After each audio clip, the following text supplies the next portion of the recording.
Ingat, takwa itu korelasinya dengan amal soleh. Jadi kalau kita ingin mendapatkan hudan, caranya tingkatkan takwa. Karena hudan diberikan pada orang takwa. Hudan lil muttaqin. Cara meningkatkan takwa yaitu memperbanyak amal soleh. Karena itu rumus cepat di dalam Al-Quran, takwa senantiasa bersanding erat dengan amal soleh. Seperti iman pun bersanding dengan amal soleh. Untuk membenarkan dan memastikan kebenaran iman, maka diuji lewat amal soleh. Dengan iman itulah amal berubah jadi soleh. Jadi iman ketika masuk ke dalam amal, maka merubah amalan itu menjadi soleh. Saya beri contoh, saya sekarang sedang memandang misalnya. Maka jika pandangan ini dimasuki oleh iman, maka pandangan ini berubah, bukan sekedar menjadi amal, perbuatan, tapi saleh. Pandangan yang dibenarkan, diridhoi oleh Allah Subhanahu wa Ta'ala. Maka pandangan yang diisi oleh iman akan diarahkan oleh iman bagaimana mata ini mesti memandang. Ketika pandangan ini tidak dibenarkan oleh Allah, tidak diridhoi, maka akan dipalingkan, diberikan isyarat oleh imannya. Itu sebabnya dalam Al-Quran pandangan ini diawali dengan kata iman. Wa qul lil mu'minina yaghuddu min absarihim. Dan katakan pada pria-pria yang merasa punya iman.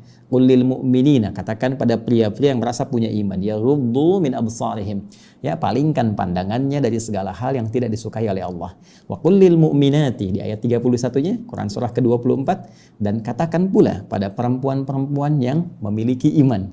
Ya, maka imannya akan memberikan perintah kepada pandangannya, arahkan pada yang tidak disukai oleh Allah. Bila itu dibenarkan, silahkan tatap dengan baik. Maka amal yang diisi oleh iman menjadi saleh. Dan peningkatan amal soleh ini itu secara otomatis akan disandingkan dengan kekuatan takwa. Jadi setiap kali ada amal soleh, maka sandingannya dengan takwa. Takwanya naik. Jadi kalau kita bikin bagan, teman-teman sekalian, kurang lebih seperti ini. Ya. Jadi iman, ya, membangun keyakinan tanpa ragu terhadap Allah, itu akan ditopang oleh amal saleh. Ya, ini menarik ya. Kata salih ini muncul karena ada iman. Jadi kalau orang beriman itu disebut mukmin, ya. Mukmin itu orang beriman, ya. Perempuannya mukminah, ya, singkat tambah di ujungnya. Mukmin, mukminah. Muslim, muslimah, ya kan? Muhsin, muhsinah. Demikian seterusnya. Jadi kalau iman, orangnya disebut apa? Mukmin. Orang mukmin itu artinya yang yakin tanpa ragu. Ya, yakin tanpa ragu. Jadi teman-teman, kalau sudah disebut dengan orang beriman, sudah jangan ragu. Kalau Allah perintahkan, kerjakan. Kalau Allah larang, tinggalkan. If'al wala taf'al. Do it, live it. Kerjakan atau tinggalkan. Cuma itu kok dalam Al-Quran.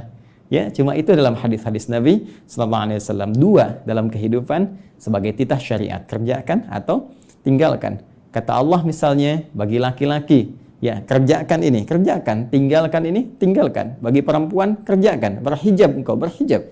Ya, tinggalkan ini, tinggalkan. Jangan berdusta, jangan berzina, jangan korupsi. Selesai. Ya, dan harus yakin tanpa ragu terhadap semua syariat. Jangan sebagian-sebagian. Karena umat dulu, kalau ada yang sesuai dengan nafsunya, dia yakini, dia kerjakan. Kalau tak sesuai, dia tinggalkan. Itu yang bahaya. Kita berbeda. Ya, kita berbeda. Semua yang Allah perintahkan. Wa ma atakumur rasulu fakhudhuh wa ma nahakum anhu fantahu. Semua yang disampaikan oleh Rasul diperintahkan cepat kerjakan. Jangan pilah-pilah. Ya, persoalan personal, pribadi dengan komunal sama hukumnya. Maka ketika Allah perintahkan, kerjakan. Ya, waris. Kata Allah 2:1 laki-laki perempuan, kerjakan. Jangan karena kepentingan tertentu Anda geser demi kemaslahatan tertentu misalnya. Ya, ada maslahat sesuatu yang belum kita ketahui. Wallahu ya'lamu wa antum la ta'lamun. Demikian penutup Quran surah kedua ayat 216. Allah itu tahu masa depan. Engkau tahunya sekarang saja. Sekarang pun yang telah engkau alami, yang belum kau lalui itu belum kau ketahui. Ya, Allahu ya'lamu, sedangkan Allah mengetahui masa depan. Karena itu setiap ketetapan Allah kepada kita itu desainnya bukan desain singkat kekinian. Sekarang saja. Tapi untuk maslahat nanti, esok hari, setelahnya, demikian di masa yang akan datang. Jadi kadang-kadang diberikan oleh Allah kepada kita yang menurut kita kurang kita sukai, ternyata ada manfaat besar yang belum kita dapatkan sekarang. Nanti setelah kita lewat itu, maslahatnya kita dapatkan dan terbawa dalam kehidupan sampai masa yang akan datang. Asa an takrahu syai'an fahuwa khairul lakum wa asa an tuhibbu syai'an wa huwa syarrul lakum wallahu ya'lamu wa antum la ta'lamun. Itu di Quran surah ke-2 Al-Baqarah di ayat 216. Paling kiri, agak sedikit ke atas posisinya, ya. Orang yang yakin tanpa ragu disebut dengan mukmin. Perempuannya mukminah. Dia punya iman. Iman ini akan menjadikan membimbing seluruh perbuatannya. Amal itu perbuatan, teman-teman. Ya, amal itu perbuatan, ya. Tulisannya begini, ya. Amal. Ya. Amalun. Ingat ada amal pakai hamzah, ya. Amal. Amalun. Baik? Ada amal itu beda. Amal yang ini perbuatan. Amal yang ini cita-cita, harapan, keinginan kuat. Amal, amali, Amelia, ya. Anak saya yang perempuan nomor 2, Amelia, Habibatul Mustafa. Keinginanku yang sangat kuat, putriku yang kedua menjadi kekasih Rasulullah SAW, pecinta Nabi SAW. Ya, itu amalun yang ini. Ya, amalun. Amalun ini perbuatan. Jamaknya disebut dengan a'mal, al-a'mal. Nah, seperti ini. Jadi ada amalun, ada a'malun. Ini jamak bentuknya. Perbuatan. Ingat, bukan sekedar perbuatan. Nanti ada fa'alun, ada amalun. Perbuatan yang senantiasa dilekatkan kepada Allah. Itu diksinya di Al-Quran umumnya menggunakan kata fa'ala. Ya, fa'ala. Jadi kalau Anda temukan fa'ala, wallahu yaf'alu ma yurid, fa'ala, fa'ala, fa'ala, fa'ala. Tapi yang terkait dengan manusia itu umumnya menggunakan diksi amila ya'malu amal.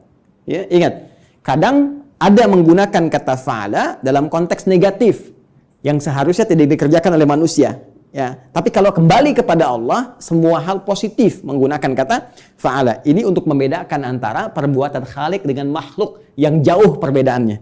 Itulah keindahan Al-Quran. Nah, perbuatan manusia, diksi umumnya disebutkan dalam Al-Quran menggunakan amal. Pada dasarnya, amal itu memiliki makna setiap perbuatan yang akan dipertanggungjawabkan, ditanya, disoal, dipertanggungjawabkan. Ya, karena itu pekerjaan di bahasa Arab sekarang amal.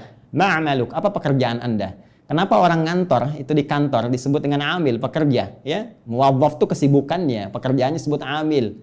Ya, orang kerja amilun, pekerjaannya amalun, muwazzaf itu profesinya, ya, baik aktivitasnya. Sekarang pekerjaannya disebut amal. Kenapa orang bekerja disebut amal? Karena setiap pekerjaan dipertanggungjawabkan. Anda kerja di kantor, bikin laporan kan? Ditanya kan? Laporan bermasalah, ya pekerjaan Anda punya persoalan. Laporan Anda sukses, ya karir Anda meningkat. Ya, jadi kalau kehidupan dunia saja ditanya, dipersoalkan, maka bagaimana dengan kehidupan hakiki kita di akhirat nanti? Kehidupan abadi kita. Karena itu, kenapa dalam diksi Al-Quran perbuatan manusia menggunakan kata amal? Karena setiap detil aktivitas manusia itu akan ditanya, dipersoalkan, dan dipertanggungjawabkan di hadapan Allah Subhanahu wa Ta'ala. Sekecil apapun akan ditampakkan, diperlihatkan, ditanya. Ya, faman ya'mal mithqala dzarratin khairan yarah wa man ya'mal mithqala dzarratin syarran yarah. Maka sekecil apapun perbuatan, walaupun sebesar biji sawi, sebesar atom, sekecil apapun, kalau baik ditampakkan, ditanya, disoal, dihisab positif. Kalau jelek pun ditampakkan, ditanya, disoal, dihisab negatif. Semua punya muara, semua punya akibatnya. Karena itu mesti hati-hati, ya, mesti hati-hati.